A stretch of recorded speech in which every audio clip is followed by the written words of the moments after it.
It was a bright summer morning in New York City, the kind of morning where the rising sun painted golden streaks across the glass towers of Manhattan. Michael sat quietly at a small corner cafe on Wall Street, nursing a cup of coffee that had long gone lukewarm. His suit was sharp, his tie neatly knotted, but his mind felt restless. Around him, the city buzzed with people rushing to offices, taxis honking, and the endless hum of ambition. Yet inside, Michael felt drained. He had spent years climbing the corporate ladder as a lawyer, but lately he questioned whether the climb was worth it. Across from him sat Professor Richard, his old mentor from Columbia University. Richard was in his 70s now, his face lined with age, but glowing with the calm wisdom of someone who had lived fully and observed life carefully. He wore a simple navy blazer, nothing fancy, and carried a leather notebook with him everywhere. Unlike the hurried businessmen around them, Richard radiated stillness. Michael respected him deeply, but today he came not for nostalgia, but for guidance. He sighed and leaned forward, his voice low but heavy with frustration. "Professor, I'm losing faith in people. I feel like I'm surrounded by arrogance, dishonesty, greed, cruelty.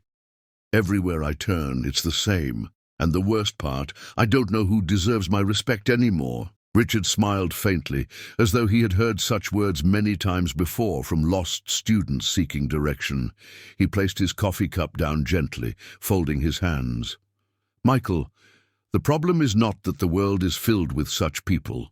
That has always been true, in Rome, in Athens, and now in New York. The problem is that you have forgotten how to see clearly. Respect, my boy, is not something you give away freely to everyone. It must be earned, and Stoicism teaches us precisely how to decide who deserves it."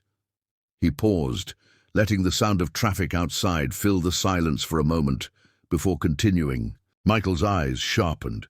He had studied Stoicism briefly in college, but back then it felt abstract, like philosophy trapped in books rather than lived in reality. Now, facing the daily grind of law, he felt the urgency of applying it. "So you mean I shouldn't respect everyone equally?" he asked cautiously. Richard shook his head. "No, to respect everyone equally is to respect no one truly. Respect is not politeness, it is recognition of virtue. Let me tell you the kinds of people a Stoic must never waste respect on. No matter how powerful they appear, no matter how loud their voices in society." Richard leaned back, his gaze distant as though pulling wisdom from decades of watching human nature unfold. "The first type is the arrogant. You'll meet them in courtrooms, in boardrooms, on the subway, and at dinner parties. They believe they are better than others, and they thrive on reminding the world of it. But arrogance is blindness. A truly